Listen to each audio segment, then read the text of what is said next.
Supreme court के अंदर घटा वो उससे कुछ ज्यादा ही बड़ा था। ऐसे लगा जैसे उस सुप्रीम कोर्ट के अंदर भी कहीं ना कहीं श्री कृष्ण मौजूद थे। ऐसे लगा जैसे वहां सुप्रीम कोर्ट के अंदर भी भगवान मौजूद थे। ऐसे लगा जैसे चीफ जस्टिस ऑफ इंडिया के अंदर भगवान बोल रहे थे। जिन लोगों को लगता था बीजेपी हार नहीं सकती, भगवान ने दिखा दिया कि अगर चंडीगढ़ के मेयर का चुनाव हार सकती है तो बीजेपी देश का चुनाव भी हार सकती है। जो लोग द्रौपदी का चीर हरण करने आए थे, जो लोग भारतीय जनतंत्र का चीर हरण करने आए थे, भगवान श्री कृष्ण ने उनको पूरे देश के सामने उनका चीर हरण करके छोड़ा। 30 जनवरी को चंडीगढ़ में मेयर का चुनाव हुआ। सुबह वोटिंग पड़ी। वोटिंग पढ़ने के बाद एक प्रिजाइडिंग ऑफिसर था, पीठासीन अधिकारी अनिल मसीह, इन्हीं का आदमी था। अनिल मसीह तो मोहरा है, पीछे तो वो हैं, उन्हीं का आदमी था। उस दिन इन लोगों ने तय किया कि आज उस हॉल के अंदर द्रौपदी का चीर हरण करेंगे। उन लोगों ने, इन कौरवों ने तय किया कि आज हम जनतंत्र का, भारतीय जनतंत्र का चीर हरण करेंगे। पूरी प्लानिंग करके आए थे। उसने तय किया कि मैं असली वोटों के ऊपर उनको ठप्पे मार मार के, डिफेस कर करके उनको इनवैलिड घोषित कर दूंगा और हारे हुए को जिता दूंगा। अब वहां पे श्री कृष्ण जी पहुंच गए द्रौपदी का चीर हरण रोकने के लिए। उस कमरे में दिखाई नहीं दिए किसी को, दृश्य थे, लेकिन थे वहां पे। आप लोगों ने अगर वीडियो में देखा हो, वीडियो में वहां जितने बीजेपी वाले मौजूद थे सारे कह रहे हैं कैमरे ऑफ करो, कैमरे। देखे आपने वीडियो? सारे चिल्ला रहे हैं कैमरे ऑफ करो, कैमरे ऑफ करो। कैमरे ऑफ क्यों नहीं हुए? श्री कृष्ण जी वहां मौजूद थे, उन्होंने कैमरे ऑफ किए।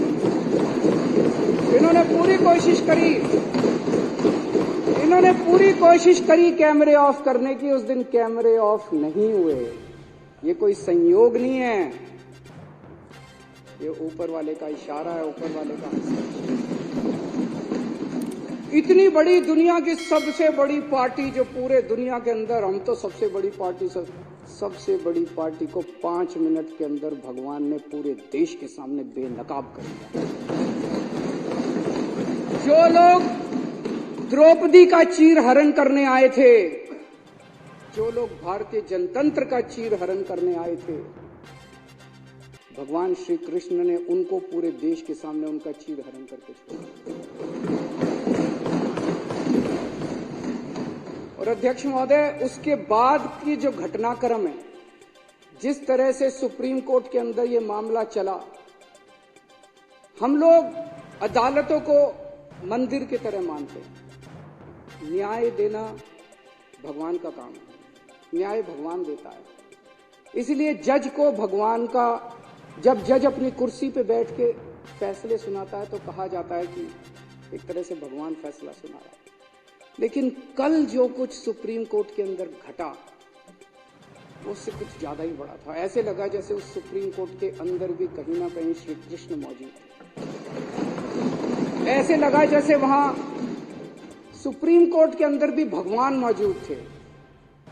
ऐसे लगा जैसे चीफ जस्टिस ऑफ इंडिया के अंदर भगवान बोल रहे थे। ऐसे लगा जैसे चीफ जस्टिस ऑफ इंडिया के जुबान के ऊपर भगवान बैठे हुए थे, भगवान उनके जरिए बोल रहे थे। तो ये जो कल पूरा घटनाक्रम हुआ वो ये दिखाता है कि अब हम, सबसे पहले तो सुप्रीम कोर्ट का बहुत बहुत शुक्रिया, इस सदन के माध्यम से हम इस सदन के माध्यम से सुप्रीम कोर्ट का शुक्रिया अदा करना चाहते हैं। उस पूरी बेंच का शुक्रिया अदा करना चाहते हैं। खासकर चीफ जस्टिस ऑफ इंडिया का शुक्रिया अदा करना चाहते हैं, जिन्होंने इतने कठिन समय के अंदर हमारे देश को, जनतंत्र को बचाने का काम किया। आज पूरे देश के सामने भगवान ने बेनकाब करके एक साफ साफ मैसेज दे दिया। भगवान ने, बीजेपी चुनाव जीतती नहीं है, बीजेपी चुनाव चोरी करती है। पूरे देश के सामने सबने वीडियो देखा है, सबने किस तरह से सुप्रीम कोर्ट का आदेश सुना है, सबने पूरे पिछले 1 महीने के घटनाक्रम ने पूरे देश के सामने इस पार्टी का चीर हरण करके छोड़ दिया कि बीजेपी चुनाव जीतती नहीं है, बीजेपी चुनाव चोरी करती है। ये कोई संयोग नहीं है कि एक छोटा सा चुनाव, चंडीगढ़ के मेयर का चुनाव क्या होता है, कुछ भी नहीं होता। हमने तो ऐसे सोचा था उस दिन कि ऐसे ही हो जाएगा। हमें तो एक छोटे से चुनाव ने पूरे देश के अंदर सारे देश को हिला दिया। कुछ ना कुछ तो भगवान बताने की कोशिश कर रहे हैं, संदेश देने की कोशिश कर रहे हैं। तो भगवान का संदेश है, मैं आ गया हूं।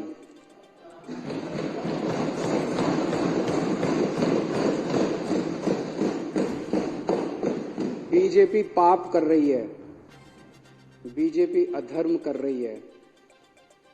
अब ये नहीं चलेगा। जिन लोगों को लगता था बीजेपी हार नहीं सकती, भगवान ने दिखा दिया कि अगर चंडीगढ़ के मेयर का चुनाव हार सकती है तो बीजेपी देश का चुनाव भी हार सकती है। भगवान ने पूरे देश को एक कॉन्फिडेंस देने की कोशिश करी है कि हिम्मत मत हारो, खड़े हो। तुम लोग एक बहुत बड़े देश के निवासी हो। भारत के लोग एक बहुत बड़ी संस्कृति, हमारा कल्चर 3000-4000 साल पुराना है। डर के मत बैठो, खड़े हो। आप अपना कर्म करो, तुम लोग अपना कर्म करो। कई लोगों को इस देश के अंदर लगता है कि अब तो ईवीएम में गड़बड़ी हो गई, वोट डाल के क्या फायदा है। भगवान कह रहा है बिल्कुल नहीं, वोट डालने जाओ, ईवीएम को मैं संभाल लूंगा। सारे जने वोट डालने जाओ, कोई बिना वोट के मत रहना। वोट डालने जाओ, आवाज उठाओ, प्रदर्शन करो, इनके खिलाफ खड़े हो। भगवान तुम्हारे साथ है। जैसे भगवान ने इनको बेनकाब किया चंडीगढ़ के चुनाव में, भगवान आने वाले समय में भी इनको बेनकाब करेगा और सत्य का साथ देगा। हताश होकर मत बैठो। ये धर्म और अधर्म की लड़ाई है, ये पाप और पुण्य की लड़ाई है। अब आप लोगों को तय करना है कि आप धर्म के साथ हो कि आप अधर्म के साथ हो, आप पाप के साथ हो कि आप पुण्य के साथ हो। जब पांडवों को वनवास जाना पड़ा तो एक बार तो लगा कि अधर्म जीत गया। जब भगवान राम को वनवास जाना पड़ा एक बार तो लगा कि अधर्म जीत गया। जब दुर्योधन का राज्य आया, जब कंस का राज्य आया, जब रावण की अति हुई तो एक बार तो लगा कि अधर्म जीत गया। लेकिन अंत में तो धर्म जीता।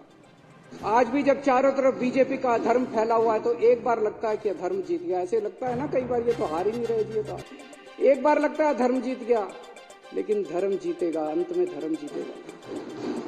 जो जो धर्म के साथ हैं, जो जो देशभक्त हैं, जो जो पुण्य के साथ हैं, जो जो लोग भगवान राम के भक्त हैं, जो जो शिव जी के भक्त हैं, जो जो हनुमान जी के भक्त हैं, जो जो श्री कृष्ण के भक्त हैं, वो देश के साथ हैं,